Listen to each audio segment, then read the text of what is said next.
Welcome to the Fighting on Film podcast, the podcast all about classic and obscure war movies, from the Normandy landings to the days of chivalry and swords. If it's been captured on film, we're going to try and cover it. I'm Robbie of RM Military History. I'm Matthew Moss of Historical Firearms and the Armourer's Bench.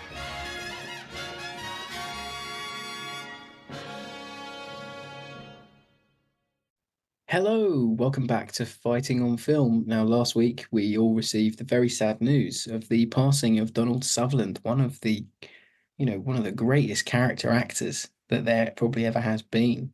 Definitely in terms of our genre that we cover on the show.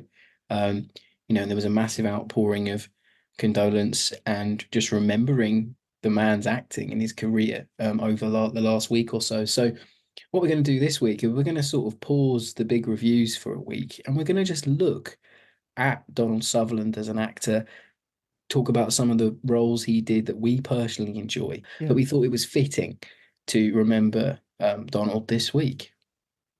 Yeah, I think so. I think the response that we got from when we posted about on social media indicated that he was a cultural touchstone and an important part of that period of filmmaking and pop culture. Exactly. So I think it's a good time to just take a bit of a retrospective and talk about his career and have a look at some of the films that we like. We've covered a couple of his on the show already, and as I said in the tweet, we'll be covering plenty more of his work down the line as well. I'm sure. As we always say on the show, have no fears. There are war movies for years, and there genuinely are. At the rate we cover them, there'll be movies for decades. We'll be all, we'll be hooked into the AI hive mind by that time. That's going to make production so much easier. Oh, it'd be so snappy, wouldn't it? Yeah. Computer, cut me saying every 5 minutes, and it won't just be me having to do it. Anyway, moving on to this week's large question, which was your favourite Donald Sutherland role or movie moment. And kicking us off is Adam Christensen, who says playing psychopathic arsonist Ronald Bartell in Ron Howard's 1991 movie Backdraft. Oh, yeah. I'd forgotten about Backdraft. He was in Backdraft. He was in Backdraft 2 as well. He was, yeah. Lance Nielsen goes with, of course, Eating Some Cheese and JFK. Tom Petch goes with In the Dunes with Jenny Agutter. Right. I mean, who wouldn't want to be in the Dunes with Jenny at that time? I know. She's great. Dr. Philip Blood says MASH 1970.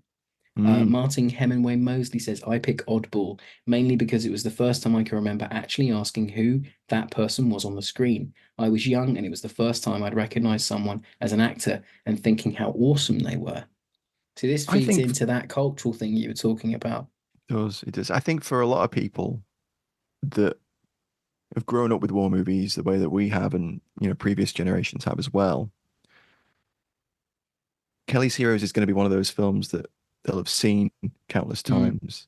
And that performance, which we'll talk about later on as well, that performance he gives is so idiosyncratically charismatic. Yeah. It's unlike any other war movie. There's nothing like it. There's nothing else like it. There's been imitators, but there hasn't. The genuine article is Donald Sutherland. So then we have Ian McClellan, who goes with, for me, it's got to be Pride and Prejudice. So many to choose from over his wonderful career. But as Mr. I like Bennett, that, actually. I think Mr. the entire Bennett, film revolved around him. And at the end, where he consents to Darcy marrying Lizzie Bennet, his performance was fabulous. That's a nice scene. Yep. We got loads for Oddball. So if I don't mention yours for Oddball, we'd just be here forever. There was a big response to the tweet in general, wasn't there? Of course, there was a huge one. The Sophisticats review goes with X in JFK, based on Fletcher Prouty, who ran special operations for the Joint Chiefs of Staff 1962-63 and helped coordinate the USAF and CIA in the 50s. More on that later because I really enjoy that scene. It's one of the greater ones he did. So we had a couple here for his portrayal of Pinkley in Dirty Dozen from Rob Nichol and Ian Davidson. Naturally. I think mainly because there's a GIF of it as well, so people could put the GIF. So that helped. And I love it sometimes on these large question replies. You get to see loads of new GIFs you've never seen before.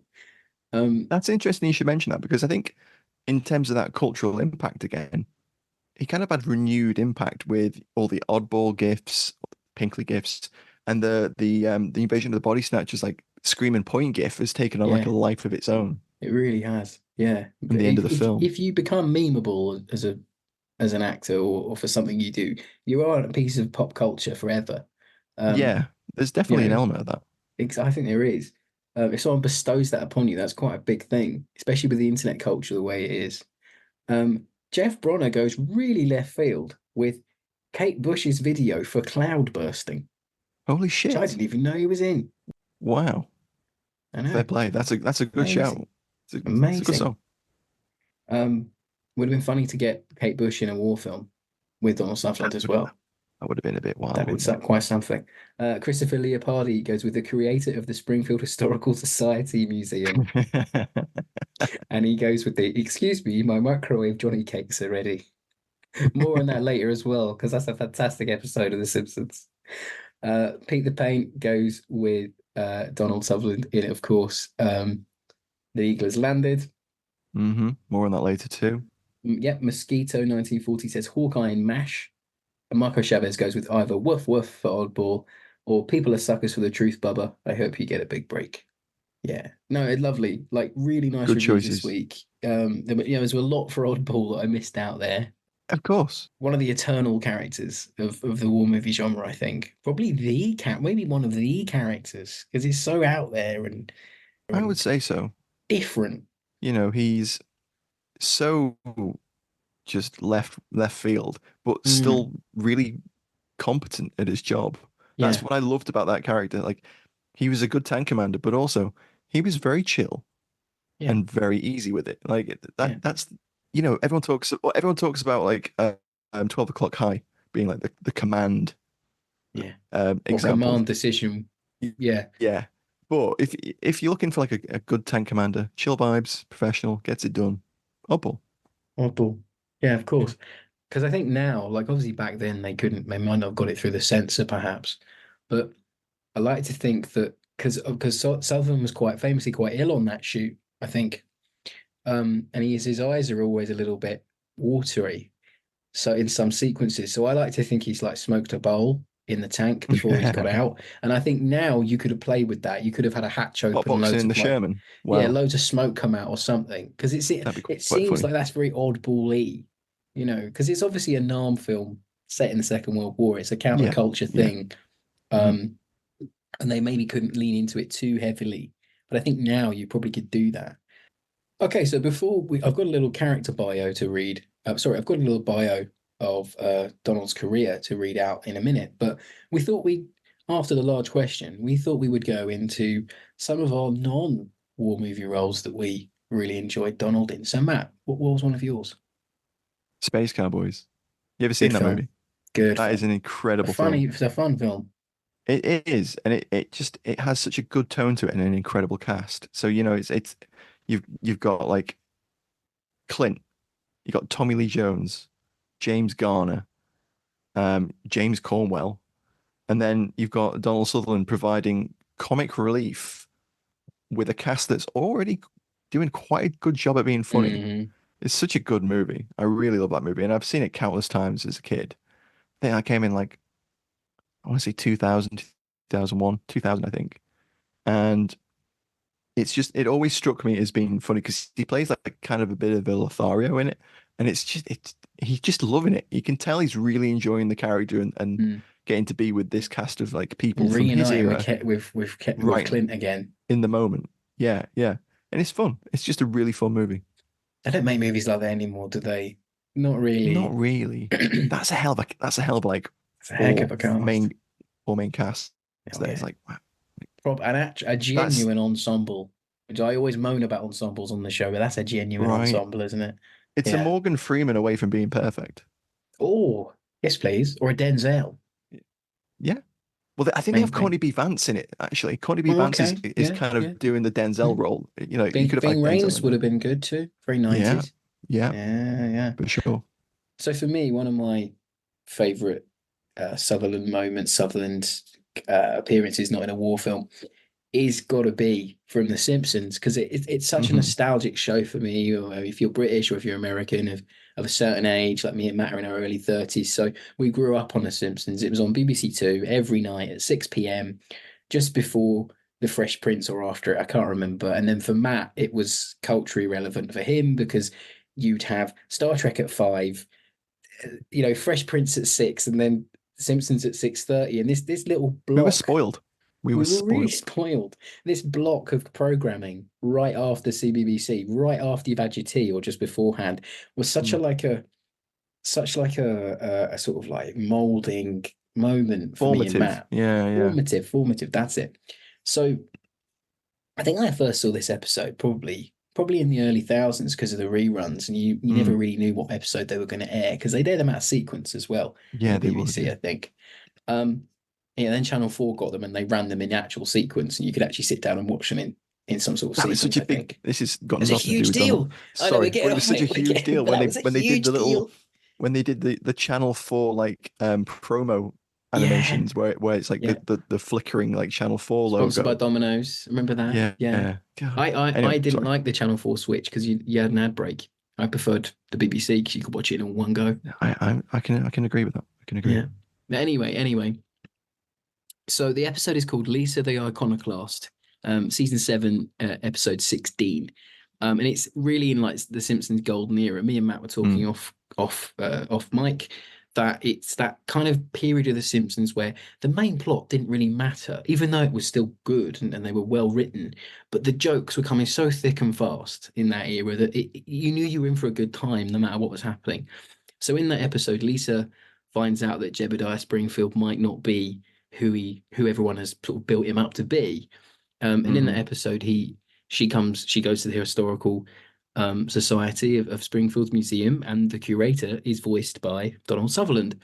And there's just one joke for me that he has in that, and I'm sure everyone knows it, but it is really well delivered and really well animated, and obviously delivered by Sutherland. And it's when Lisa sort of brings this information to him about the man he reveres so much. And it's almost like us historians now. When someone challenges something that you believe, of Yeah. course you blow up in this massive rage.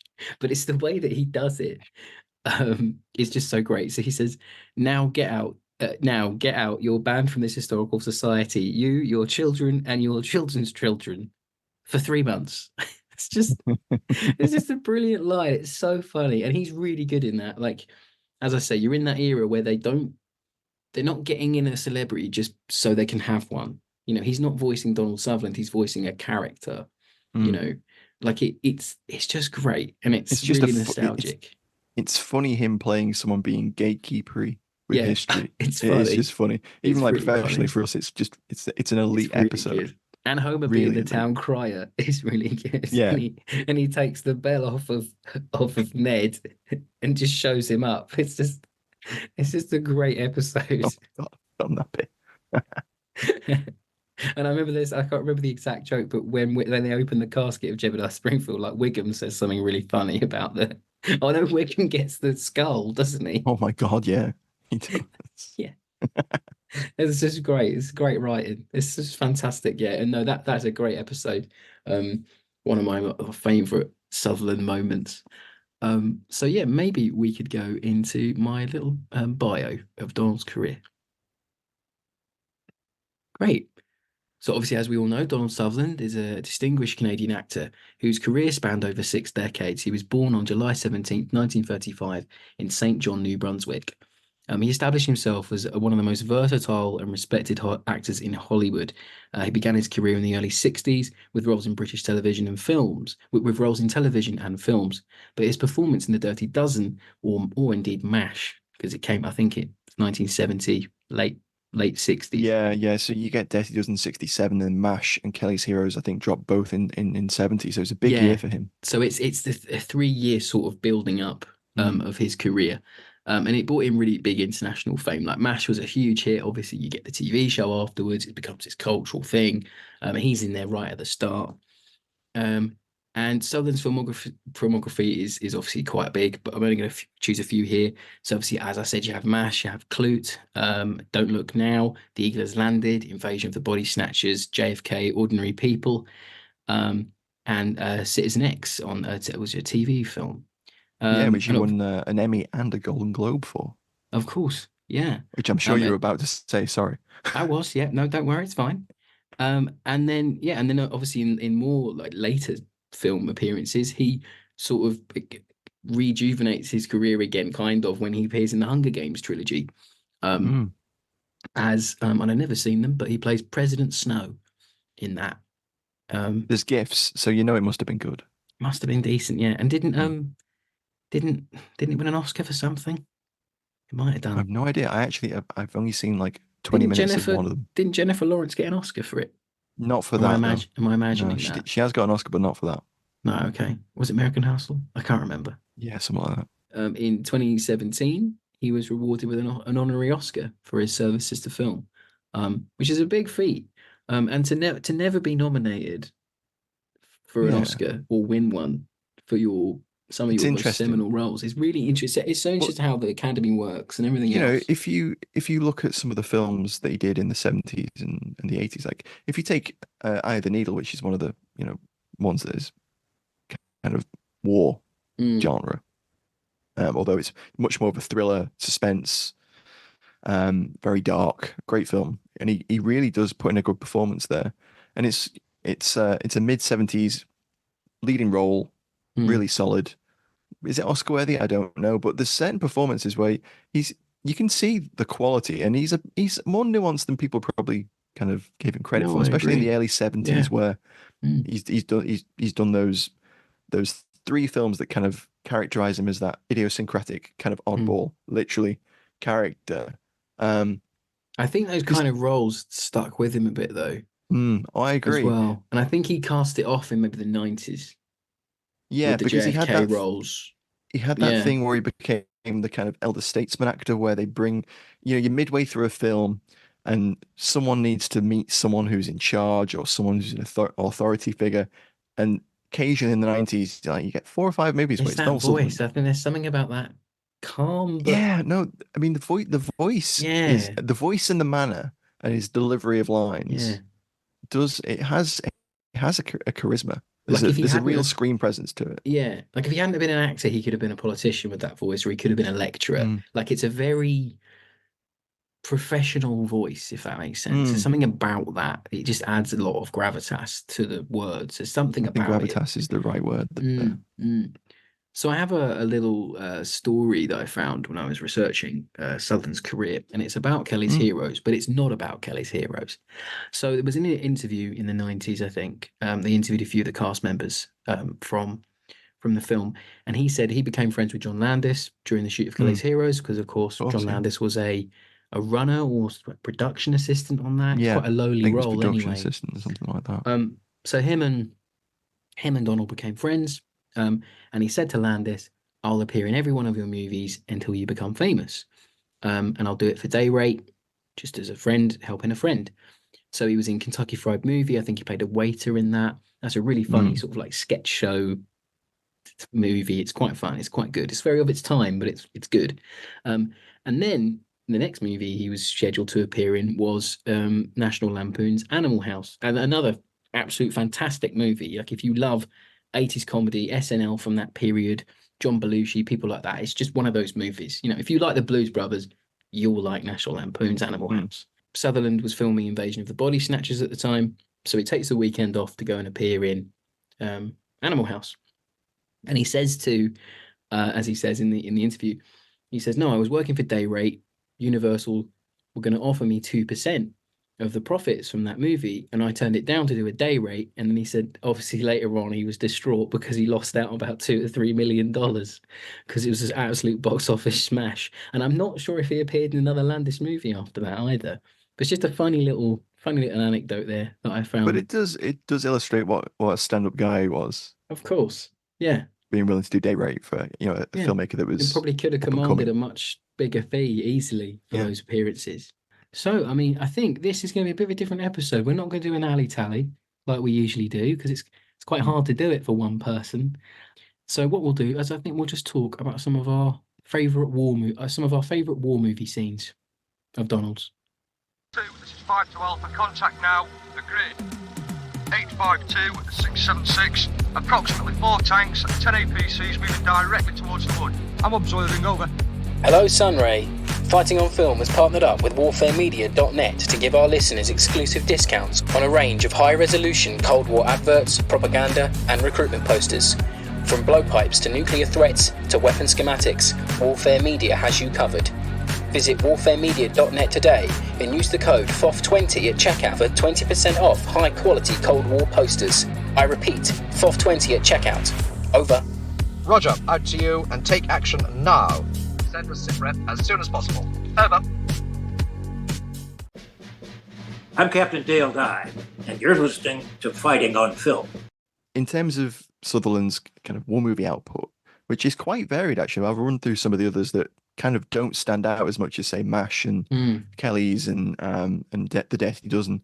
But for me, I always remember that scene in the graveyard where Sutherland is playing Devlin, and he has this altercation with the slightly portly English chap who's kind of like a farm labourer, and he's very protective over Jenny Agutter in The Eagle Has Landed. And he kind of warns him off Agutter's character, and then there's an altercation in the pub, and then there's a fight in the churchyard.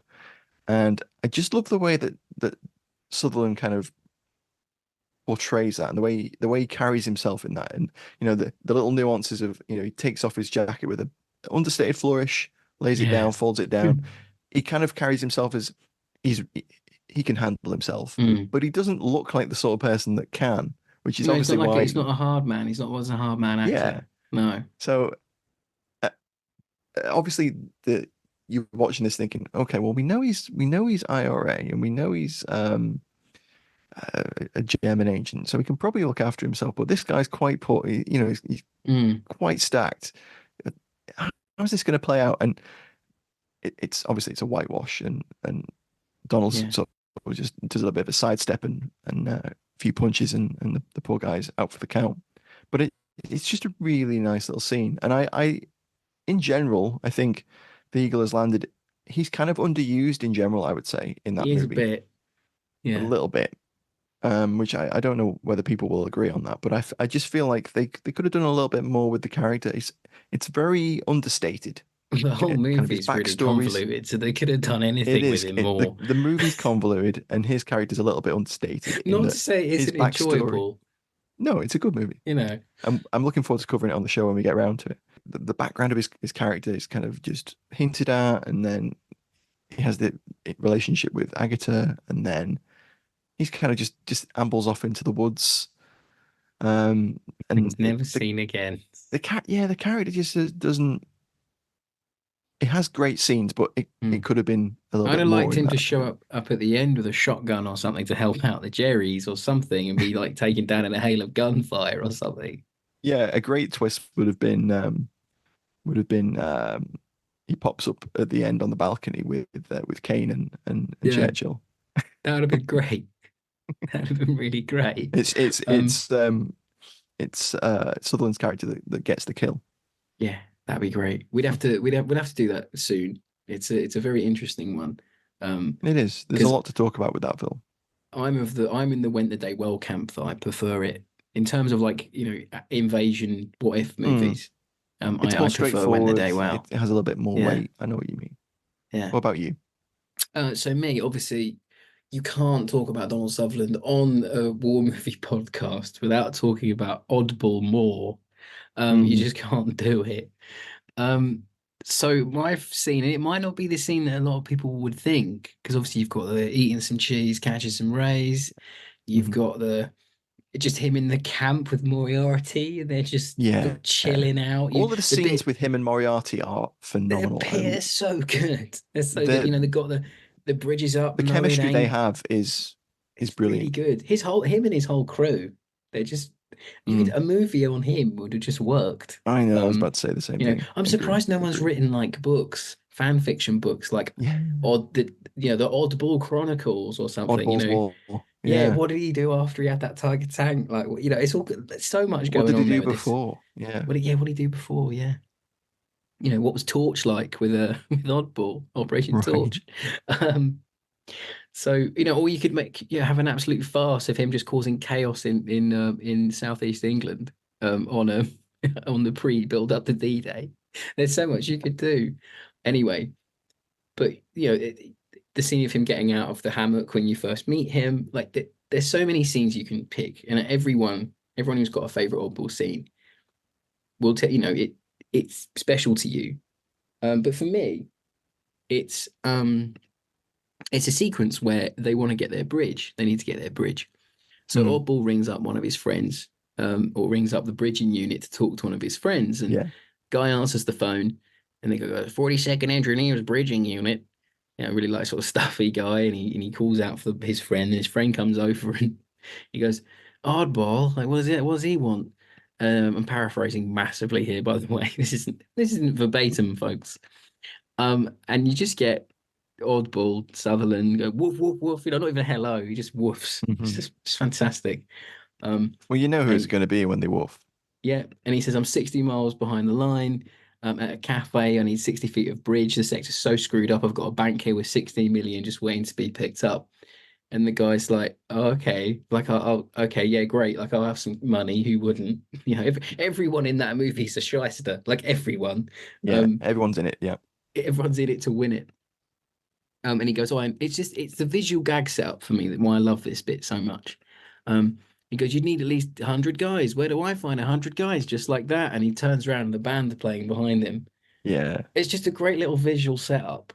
And I think that's why I love Kelly's Heroes, because it just plays with the genre so much. And there aren't many like semi-serious war movies with a lot of good comedy in them that aren't straight farces, like something like The Producers, or you know what I mean? Like there are other ones I can't think of off the top of my head, like Hot Shots.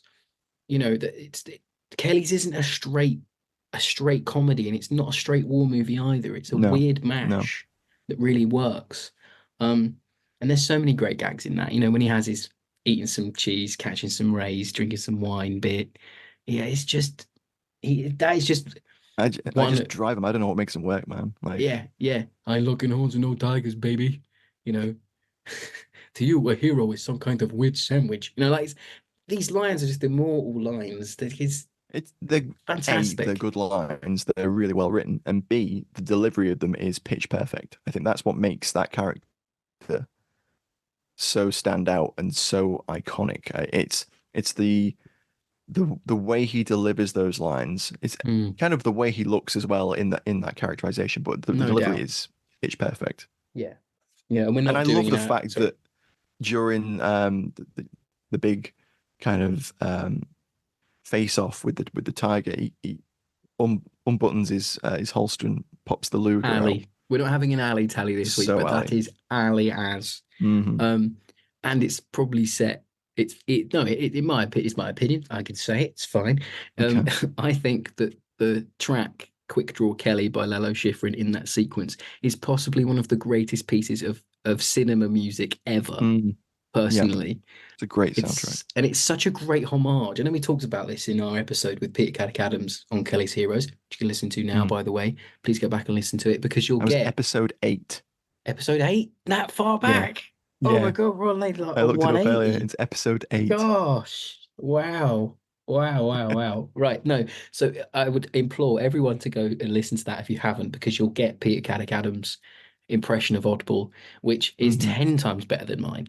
So please go and check that out. He nails it. Absolutely nails it. We had an idea once for a charity live stream where we would read the Kelly's Heroes script out as like a charity thing, and I was going to get Peter to play Kelly's Heroes. So if anyone wants to tweet about that and get it to happen, we'd love to do it still. Definitely have to pick a fourth charity and raise some money for that. I think it'd be really fun. Maybe, but just getting back to Oddball, what a performance. what a movie. And Sutherland, he'll be sorely missed. It's such a shame that he's passed, and we won't get any of these really great like not cameo, that's wrong, but these great character appearances in movies Mm, anymore. Because I yeah, think it's not something that is being lost in Hollywood, because there definitely are still great character actors out there. But yeah. he's coming from a completely different era. There aren't as many, and I just think it's the way maybe movies are made now. There aren't that many solid names that you can go, right, I need a character. I need someone who's a little bit It's off that elder statesman role, field. isn't it? Bringing in a Yeah. recognizable face, someone with a lot of skill that can bring something to a medium or small sized role. Mm. Well, there's lots of those. I mean, if you look at Pride and Prejudice that was Yeah. mentioned earlier, that's a great example of that. If you look at The Eagle from 2011, the Roman Empire movie where Mm. he plays Aquila, same thing again. And there's a number of those. He kind of had that shift. Yeah. But I want to, before we kind of move towards a conclusion, I want to talk about some of the lesser known movies that we haven't Okay. mentioned and that didn't come up in some of the ones mentioned by listeners as well. So we mentioned earlier that Rob, well, you mentioned, I should say, earlier that he kind of had that period where he was in Britain, where he was establishing himself and he Mm. had a few interesting roles. And there's a couple of really interesting ones in that period. So in 1965, he played a hospitalman on the Bedford incident. With yeah, No and it's a really way. small role he does. Yeah, Wow. yeah. And then in '66, he was in the BBC adaptation of A Farewell to Arms, which also starred Vanessa Redgrave and George Hamilton. Wow. And What a cast. sadly, that was a 3 episode miniseries that was lost. The tapes got wiped. It was one of those Wiped. classic things where the Great. BBC wiped the tapes and Oh, lost. I would Jesus. have loved to have seen that. He was in 2 of the episodes. And then in Someone will have it in '66, a he was in an garage. episode. Someone will have another version of it in a garage Someone's somewhere, got to won't have they? it. Yeah. There's got to be a tape of it somewhere. Also in '66, there was an appearance in Court Martial, which is a really interesting sounding show. It's like a advocate general series, like a legal show set during World War II, Ooh. with them investigating cases and doing court martial. So it's like courtroom element, detective element, There's that a kind of stuff. series that was on Talking Pictures, which is like that, but like not. It's like a courtroom law thing, and you get like Mm. you get a case every week. There's one two-parter about a guy in Korea who like sues a book for defamation, like a historian for defamation. Oh, I remember you telling me about that. Yep. I remember you Yeah, mentioning that's that. really great. I Yeah, can't yeah. remember is it County Court?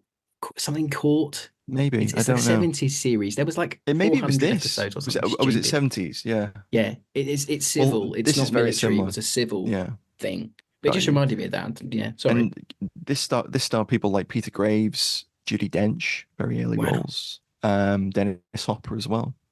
Does any of it And then survive? yes, it's out there. There's still some of Oh, it around. It's fantastic. not wiped like the Farewell to Arms Yeah. Is it adaptation like is. Red Cap? I guess kind of. I've not seen anything in full. I I've tried to seen get through like some Red Cap the other night. I couldn't do it. it's a shame, isn't it? That because Bit that could have been a hammy really for interesting me. show. Yeah. Yeah. I preferred the Um. 2000s version. Oh yeah. That was Yeah, they've done it a decent. few times, haven't they? They I love like doing a that. military crime show. Oh, In '67, he had a very small role as scientist at computer in the Michael Caine movie A Billion Dollar Brain, which is yeah. one of the Oh, Harry Harry Palmer. Palmer films. Yeah, yeah, Yeah. yeah. So that was released in the same year that Dirty Dozen was, which I think is really fascinating. Mm. Um, and then we've mentioned a couple of the '70s movies he did, like The Eagle Has Landed and Invasion of the Body Snatchers. But have you ever seen a movie called The First Great Train Robbery? I'd like to think that I have, perhaps, or So I've seen one of the it's iterations set of the Great Train it's Robbery set in film. like the 1850s. Oh, right, okay. I Donald thought you meant the Sutherland. 60s one. No, Sorry. no, it's Donald Sutherland and Sean Connery do a train robbery. Ooh, It's great. I would, if you haven't ooh, seen it, I would recommend it. It's not a war movie, but I had to mention it because it's a great yeah. like Sunday afternoon movie. Sit down with a cup of tea and a pack of biscuits. Oof, Lovely. Watch Donald Some milk Sutherland chocolate and Sean digestives, they Connery better be, Matt. rob Come some on. money off a train. Yeah. Yeah. Some dark chocolate digestives. Milk. That's correct, Rob. Milk. That's We're right. never going to drop Some this. dark We're never ones. going to That's drop the digestive debate. That's for the long time listeners, that one. uh, But what can you and know? then Sorry, didn't know there's you a keep couple of going. others that I'm just going to, yeah, I've got a few more. There's a couple of other I want to mention that obviously we haven't touched on is we haven't really talked about MASH, and it's one of those three that are kind of Yeah. elevate him into that status as a a prominent actor. And I think his performance as Hawkeye is a bit more understated than Alan Alda's in the series, and it Mm-hmm. works really well. And there's a couple of scenes. There's a scene Gee, with great night, Robert Ballad Alder. That's great. That's great. That's fantastic. That's me doing there's Bill there's a Hader doing him. there's a scene with Robert Duvall, Yeah. who obviously later appeared in I Eagles completely Landed with. forgot he was in that. I'd completely forgotten. I What a know. stacked cast And he that plays movie Frank. has. He plays Major Burns in it. And there's a scene Yeah. where Hawkeye goads him so much about him sleeping with Hot Lips Houlihan. He just flips, and it's great. It's such a Starts great beating him scene. up. Yeah. Yeah, it starts being I shit love out. his It's little BL amazing. Gam camo hat in that. It's really Right? Yeah. cool. It's really And the anachronistic. glasses. I don't know why he's The wearing glasses Dark as well. Hunter They're in the so 50s, anachronistic, but but they it's work. great. Again, Yeah, it's a Vietnam War movie. of course it Great. is. Yeah, of course it is. And then one or two others. I've got to mention Revolution 1985 with Pacino, where Yes, he plays Sergeant yes. Major Peasy, He's where chewing the scenery in that movie, and it's bloody doesn't he? brilliant. We are going to cover Doesn't that he? on the show soon. Um, he does. He just chews the scenery throughout that whole thing. And he has there's a few really great scenes where he's like looking after a drummer boy, and he's a real Yeah. bastard in some of He them. gets stabbed in the private area, doesn't he? At the end. He does. Yeah, he does. Yeah. It's that's an interesting It's the movie. movie that nearly killed Al Pacino's career in the mid-50s. He Yeah, didn't really have a hit until Glengarry Glen Ross in 92 after that. saved. Yeah. And then Over. mentioned had to do it. Mentioned Space Cowboys earlier, and then talking about that switch into elder statesman appearance kind of roles, he appeared as General Beauregard in The Hunley in 1999, which is a movie about the Confederate submarine during the U.S. Civil War. Oh, wow. I remember watching it like, God, it must have been like a couple of years after it came Yeah. out. It was on TV. We, It was a I TV love movie anyway. I love how Go we've on. done 179 episodes nearly. 180, and we haven't done an American Civil War movie yet. I know, isn't that It's weird? so on brand And for there's us. quite a few that we could do. Oh yeah, but There's there's so more much we later haven't on in done the yet. year. We've got someone coming on for that. We do. We do. And then I briefly mentioned it earlier. He appeared in The Eagle, and then finally he actually appeared in a really interesting NBC like TV movie called Uprising, about the Warsaw Ghetto Uprising in Oh in yes. 2001. And then the only other thing I would mention, Doesn't that have David Schwimmer? Is that the David Schwimmer one? I can't remember. I have seen it years ago. I must have seen it in about 2005. Yeah, Yeah, I can't remember whether it was good or not, but I think it was I thought decent I thought it enough. was worth mentioning I that saw it on the BBC, Thor I was in think. there. Yeah, I think it might have been a partnership, NBC, ABC, Mm. BBC, kind of like bought the rights to play over here. And then of course we mentioned it a few weeks ago. We actually we talked about Path to War, Ah, yes. which he won another Golden Globe for in 2002, playing the Defense Secretary Clark Clifford, kind of going Oh, loggerheads with the Michael yeah, Gambon. Yes, that yeah, one. Gambon and Yeah. yeah, Gambon going played loggerheads LBJ. with McNamara. McNamara and stuff. Yeah. So yeah, I just wanted to like throw a few of these extras. Oh, of course, and can't not mention Eye of the Needle, which I think we mentioned briefly at the beginning. He's dark in that. It's great. Like Yeah. No, that's a really really great. solid performance in 1981. And obviously, There's also a 70s movie from 76 where he plays a fascist foreman in fascist Italy called oh, okay. 1900. That's a Bernardo Bertolucci movie, and he's evil in that too. So he had this range where he could do comedic roles, but he could also play a really dark role, like a sinister dark role, really well. Mm. No, it's great. No, I mean what you've shown there, it's just the back catalogue of the man over 6 The decades, breadth, yeah. the breadth of work, the accolades, everything else. Is a really special actor. And it's a shame, as I said earlier, it's a shame we're not going to get to see him on stage again. But of course, he's survived by his acting family. You've got Kiefer, you've got Rossi, and they're names in their own right as well. So what a powerhouse family of actors. So yeah, we just thought this week we'd highlight our love for Sutherland in the genre and the wider genre and the wider world of movies. And let us know what you think. If you like this kind of episode, do let us know. We'd love to maybe do more on actors, um, and cover movies from their career.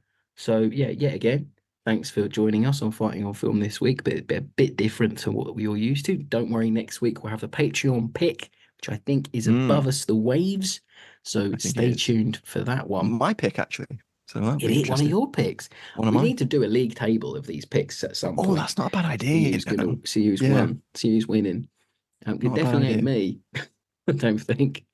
I feel like it's not me either. I mean, that whole I'm doing run the was just definition of insanity. grueling. I keep picking the same movie every month, thinking that it will win. Well, that was me with Hornblower. No. And we finally there was a mercy vote.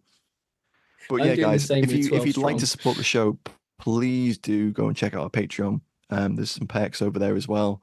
But really, we do appreciate you helping us keep the mics on, keep the lights on, and keep making the show. Definitely. And another quick mention, if you're still listening, we are going to be at We Have Waste Fest on July 19th with a very special guest, Marij Tufar, talking about the making of that movie. So if you're there, do come say hello, and we'll keep plugging it on lead up to the festival. And if you haven't got your tickets yet, think about attending if you love the Second World War, because what an event it is. Some great talks. I'm really looking forward to it. Some great names, some great banter, and some great beers as well. And we'll catch you again next time. We've been Fighting on Film. Thanks for listening. Thanks, guys. Bye. Bye-bye.